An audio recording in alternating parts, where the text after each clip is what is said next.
인삼을 먹었다가 죽는 줄 알았다, 이 얘기를 많이 하죠. 재료는 없는데 이 모터만 열심히 돌려버리니까 모터가 더 과열되는 그런 국면에 들어간다. 그래서 오히려 이 모터를 식혀주는 게 필요해요. 안녕하십니까 구독자 여러분, 후쌤입니다. 안녕하십니까, 효쌤입니다. 지난 시간에 이어서 우리가 불면 얘기 계속하고 있잖아요. 네. 불면증 환자 케이스를 좀 들고 나오셨는데 공통적인 부분이 있다면서요. 대부분 갱년기 환자분들이라서 열감 때문에 잠을 못 이루시는 분들이 많습니다. 예를 들면 밤에 잠을 자면은 열감 때문에 깼다가 그러면 이제 식은땀이 나서 그 이후에는 다시 또 시린 증상이 나서 그리고 다시 이불 다시 또 덮거든요. 그 증상을 계속 한 두세 번씩 반복을 하는 거예요. 그러면서 자다 깨다 반복하시는 분들이 되게 많아요. 그 열 때문에 잘 못 잔다, 이 정도의 고통이 어느 정도로 환자분들이 호소하나요? 대부분 갱년기 환자들 중에서 불면증 앓고 계신 분들은 다 이렇게 호소들 많이 하세요. 저 같은 경우도 여름에 열대야 되면은 잠 못 이루는 날이 좀 많거든요. 미리 에어컨 틀어놓지 않으면은 이제 잠을 못 이루다가 아니면 또 에어컨이 꺼지게 되면은 다시 또 더워서 깨고, 이럴 때 이제 이런 환자분들이 좀 많이 힘들겠구나 생각이 들긴 합니다. 환자가 잠을 못 잔다 했을 때 갱년기 그 시점에 거의 열감을 끼고 있잖아요. 어느 정도의 열감이냐, 이걸 겪어보지 않는 사람들은 잘 이해를 못할 거예요. 등이 뜨거워서 못 잔다, 이 얘기를 가장 많이 해요. 등이 뜨거울 수밖에 없어요. 열이 흉부에 몰려 있는데 이제 침대에 오랫동안 이렇게 잠을 자니까 그 사이가 접촉이 돼 있잖아요. 열이 빠져나갈 수가 없는 거예요. 사실 가슴에도 열이 나는데 가슴은 지금 공기랑 접촉을 하고 있잖아요. 근데 등이랑 매트리스랑 붙어 있으니까 열이 못 빠져나가니까 그 눈, 그 자리가 뜨끈뜨끈해지는 거예요. 우리도 느끼잖아. 열대야 때 이불의 차가운 부분을 찾아서 막 이동을 하잖아요. 근데 또 문제가 뭐냐면 여기서 열이 막 나서 이불이 뜨거워지는데 다른 데는 차다는 게 문제예요. 실제로 이 사람 전체가 열이 많아서 그런 현상이 일어나는 게 아니고 열의 불균형이 일어나는 거죠. 그래서 수면 양말을 신고 배에는 핫팩을 붙였는데 등은 열이 나. 문제는 뭐예요? 딴 데는 차갑단 말이에요. 이게 해결 방법이 쉽지가 않아요. 환자분 한 분이 그 수건을 굉장히 많이 교체할 정도로 땀을 많이 흘리는 환자도 한번 얘기한 적 있잖아요. 예, 수건을 보통 한 10개에서 15개를 늘 이렇게 땀을 닦는데요. 그래서 이제 본인이 외출을 할 때는 여벌의 속옷이라던가 아니면 안에 입을 이너옷 같은 거를 한 두세 개를 챙겨와서 2시간, 3시간마다 갈아입으시는 분들이 있는데, 땀에 완전히 젖어버리나 봐요. 예, 땀 흘리는 게 왜 불편하지? 라고 생각할 수 있는데, 저희가 여름에 겨드랑이에 땀만 나도 사실은 조금 민망할 때도 있고 그다음 축축한 게 좀 불편하잖아요. 근데 그분은 이제 특히 상체 쪽에 늘 이제 목 뒤가 축축하게 젖어 있는 거죠. 근데 문제는 이게 젖어 있다가 씻게 되면은 이게 다시 또 시린 거예요. 시리면 다시 또 추우니까 다시 또 위에 옷을 입고 또 그럼 또 땀이 나니까 또 다시 또 덮고, 이렇게 계속 왔다 갔다 반복하시더라고요. 그런 걸 피하면은 남들이랑 생활할 때도 좀 불편하고 외출도 계속 자제하게 되고, 그러면서 이제 생활 반경은 자꾸 좁아지니까 활동량이 줄어드는 거죠. 그래서 계속 그게 악순환인 것 같아요. 그리고 이 흉부에 열이 차고 상열이 생기고 얼굴까지 땀이 많이 나는 사람들 보면 또 이런 얘기를 해요. 인삼을 먹었다가 죽는 줄 알았다, 이 얘기를 많이 하죠. 예. 또 왜 그런 거예요? 인삼이 기운을 넣어주는 거거든요. 근데 이분들 같은 경우는 순환의 문제보다는 혈액, 진행량이 부족하기 때문에 부족한 상태에서 순환을 도와주는 인삼이 들어가게 되면은 심장이 부하가 걸리기 때문에 자꾸 열감이 올라온다고 생각합니다. 재료는 없는데 이 모터만 열심히 돌려버리니까 모터가 더 과열되는 그런 국면에 들어간다, 이렇게 볼 수 있잖아요. 네, 그렇죠. 그래서 오히려 이 모터를 식혀주는 게 필요해요. 근데 식혀주는 게 이제 뭐 다른 뭐 차가운 약재를 쓰는 방법도 있지만, 치자, 황련, 황금, 우리가 쓰고 체온을 낮춰주는 약재가 한약재 있잖아요. 문제는 그런 부분을 잠깐은 쓰는 건 괜찮지만 지속해서 쓰게 되면은 이게 오히려 진액을 더 고갈시켜 버려요. 그렇기 때문에 차갑게 식히는 게 아니라 혈액량이라던가 진액량을 많이 늘려서 식히는 방향으로 치료를 해야 됩니다. 맞아요. 우리가 항상 혈액양이 중요하다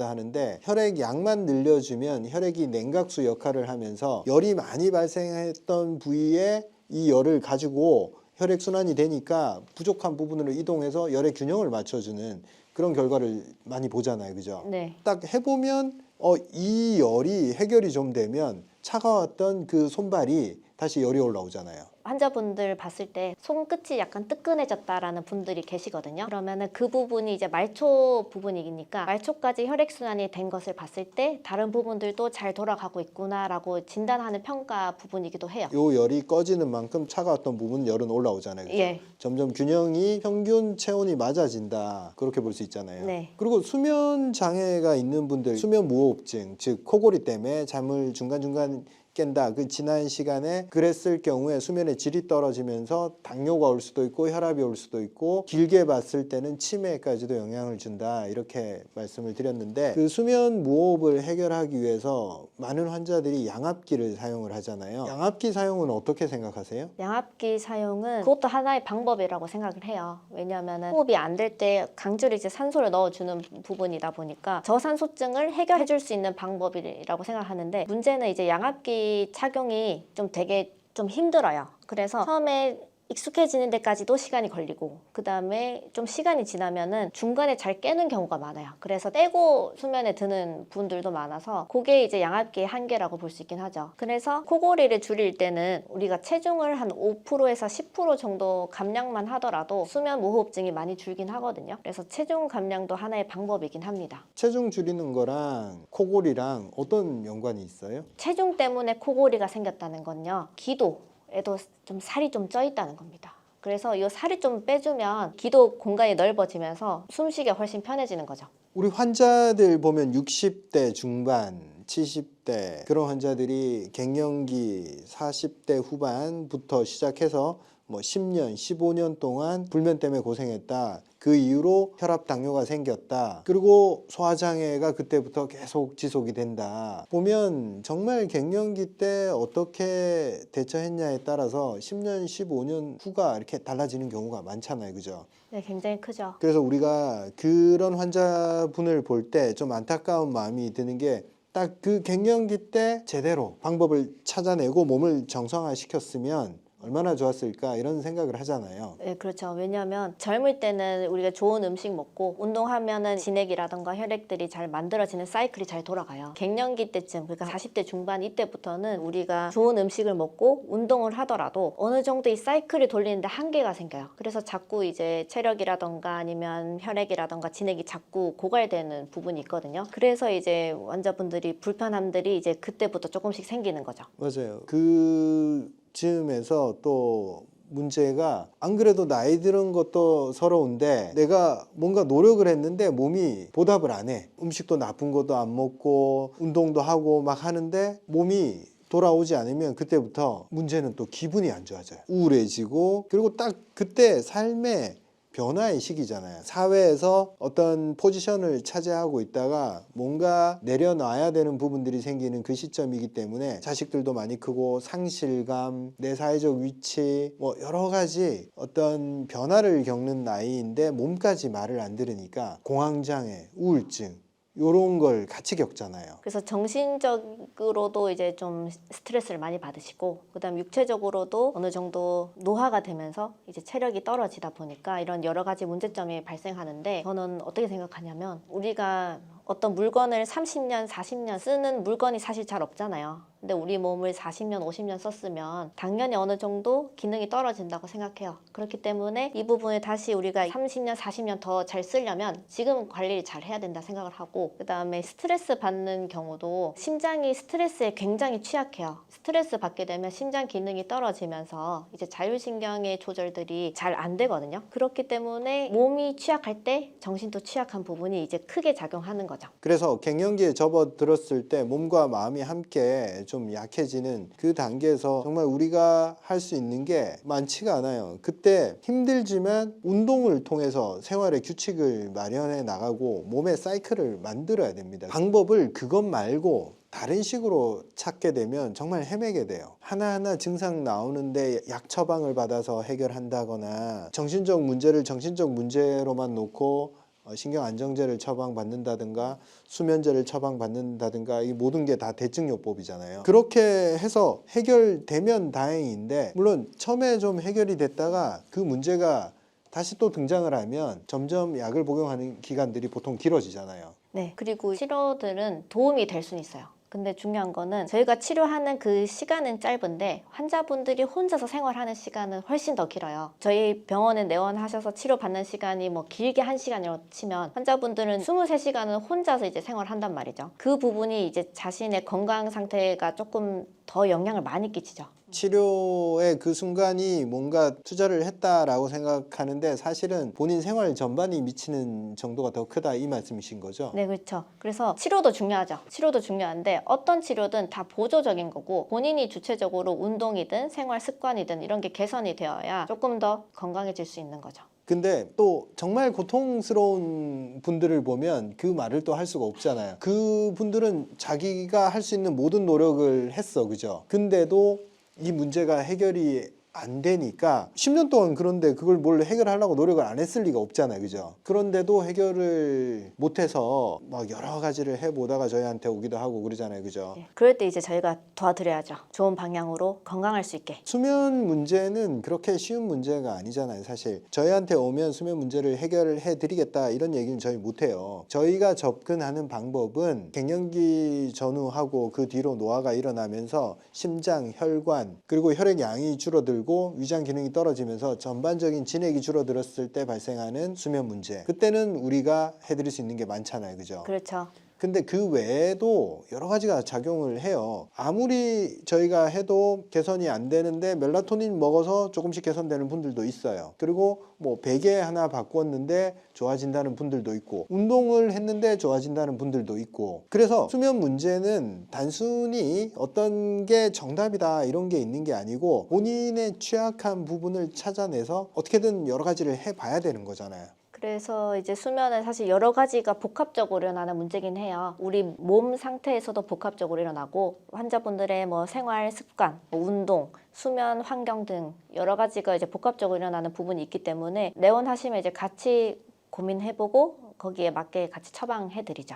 우리가 수면을 해결하겠다라고 접근하는 게 아니고 아까도 말했듯이 주로 심장을 강화를 하잖아요. 근데 심장을 딱 강화를 했는데 어떤 분은 입마름이 없어지고 뭐 모기물감이 없어지고 심장 두근거림이 없어지고 말초 혈액순환이 개선이 됐는데 수면은 그대로네 이런 분들도 있고, 어떤 분은 치료 들어가니까 바로 수면이 안정화가 됐는데 다른 부분은 더 느리게 좋아지거나, 사람마다 어떤 패턴이 있는 게 아니고 뭐가 먼저 좋아지고 뭐가 나중에 좋아지고 이거는 해봐야 아는 거잖아요, 그죠? 네, 그렇죠. 저는 임상에서 조금 더 가까이 봤을 때 약간의 패턴이 있긴 해요. 먼저 진액이 생기기 때문에 입맛이 돌고요. 배고픈 걸 좀 느끼거나 아니면 식사량이 조금 늘어나긴 합니다. 그런 게 가장 먼저 보이는 패턴이고, 두 번째 같은 경우는 야간뇨가 조금 줄어드는 것 같아요. 많이 심했던 분들은 빈도가 좀 줄어들거나 아니면 젊으신 분들은 야간뇨가 없어지는 경우도 많고, 그 두 가지가 가장 잘 보이는 것 같습니다. 야간뇨 같은 경우에 수면에 좀 직접적으로 영향을 주니까 수면의 질이 그로 인해서 좀 좋아졌다 이야기를 하겠네요. 네. 왜냐하면 이제 야간뇨가 생기는 이유가 이제 심장이 부담이 되기 때문에 이제 혈액량을 계속 이제 소변으로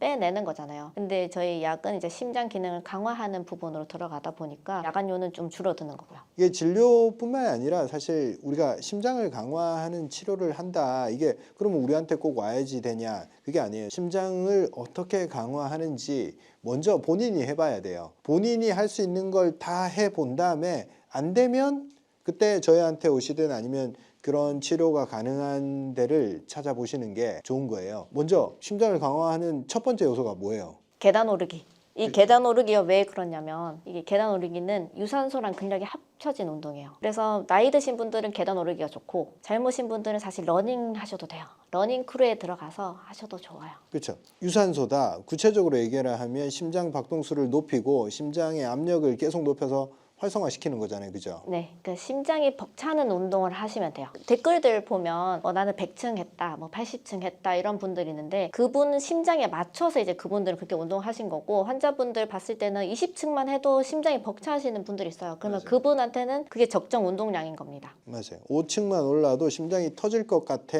하면 그분은 하루의 운동량을 충분히 채운 거예요. 왜? 그 정도로 심장에 한번 부하를 걸어준 거예요. 그러다가 자꾸 더 6층이 되고 7층이 되고 올라가는 거지, 남들 절대 쳐다보지 말고 자기 심장에 어떻게 하면 부하를 걸지, 이걸 생각하면 될 것 같아요. 구독자분들은 제가 이게 좋다 저게 좋다 얘기를 하면 그게 유일한 답이다라고 생각을 하실 수도 있는데 절대 그렇지 않아요. 사람마다 정말 다 달라요. 그래서 운동으로 정말 끝까지 해결할 거야 이게 되는 분들이 있고, 내 진액이 없고 혈액이 없는데 운동을 해서 오히려 뭔가 버거워진 사람들이 있잖아요. 그죠? 예, 몸살 나서 오신 분들도 많죠. 그러니까 뭔가 좀 효과는 있는 것 같은데 계속 하다 보니 더 고갈시켜서 오는 분들이 있죠. 그죠? 젊은 사람들은 운동을 하면 잘 먹고 잘 자고 이 생활만 제대로 하면 혈액이 막 만들어져요. 근데 혈액이 잘 안 만들어지는 이제 노년기에 들어온 분들은 운동을 해서 혈액과 진액을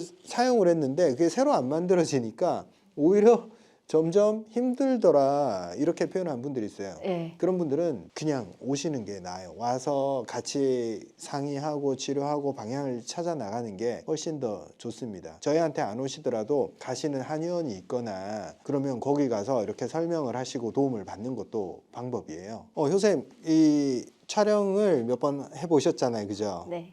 어떠세요? 조금 긴장되고 얼떨떨합니다. 진료는 늘 하는 거여서 어떤 패턴이 있고 잘 하시잖아요. 그죠? 네. 근데 촬영은 좀 낯설고 처음에 되게 거부감이 좀 있으셨잖아요. 그렇죠. 처음에는 이제 화면에 이제 나온다고 생각하니까 좀 부담이 많이 됐었는데 지금도 조금 부담이 되는 것 같습니다. 근데 좀 좋아진 점은 환자분들이 저를 많이 알아보시고 진료실에 들어왔을 때 방송에서 나온 그 원장님이다 하고 목소리가 똑같네요. 아니면은 실물이 더 좋으시네요. 뭐 이런 말씀들을 해주시거든요. 그러면 이제 좀 기분도 좋고 그래서 이제 댓글도 좀 이렇게 보게 돼요. 보게 되면서 환자분들이 어떤 걸 좀 힘들어하고 그 다음에 이런 부분들을 좀 해줄 수 있는 조금 더 같이 고민해 줄 수 있는 콘텐츠를 좀 마련해 보면 좋을 것 같다 그런 좀 생각을 의욕이 좀, 생기죠. 그죠? 네, 그런 부분들이 좀 생기더라고요. 네. 그리고 진짜 말씀하신 것처럼 환자가 이미 진료실에 들어오기 전에 원래는 처음 보게 되면 좀 낯선데 서로 낯선 그 순간이 거의 없지 않아요? 환자분들은 안 낯설어 하는데 저는 조금 낯설거든요. 그래서 약간은 민망한데 되게 좋아해 주시니까 되게 부드러운 분위기죠. 방송에서 얘기했던 부분들을 이제 겪으신 분들이 왔을 때 제가 조금 더 쉽게 이분들의 어려움이라던가 고충들을 이해할 수 있었고, 그래서 어떤 부분이 불편했는지 이제 빨리빨리 잡아낼 수 있었던 것 같아요. 그래서 조금 더 그 질환에 대해서 이해도 더 잘 되고 깊이도 조금 더 있었던 것 같습니다. 맞아요. 저도 유튜브를 한 지가 좀 오래됐지만 유튜브 하고 나서 확실히 환자분들과의 그 교감 정도가 높아지고 같은 문제에 대해서 환자랑 깊이 있게 같이 해결해 나가는 그런 부분이 생기고, 저도 방송에서 얘기를 하고 나면 더 세세한 부분, 내가 혹시 놓치고 있는 부분이 있지 않나 그런 부분들을 찾아내서 해소하면서 더 밀도가 높아지는 것 같아요. 그래서 저는 방송을 하고 나서 훨씬 더 제 삶도 그렇고 환자를 대하는 자세도 그렇고 모든 부분이 나아지더라고요. 그래서 원장님한테 같이 방송하자, 출연해 달라 그렇게 얘기했던 거예요. 앞으로 방송에서도 이렇게 뵙고 진료실에 또 뵈면 반갑게 서로 인사하면 좋겠습니다. 감사합니다.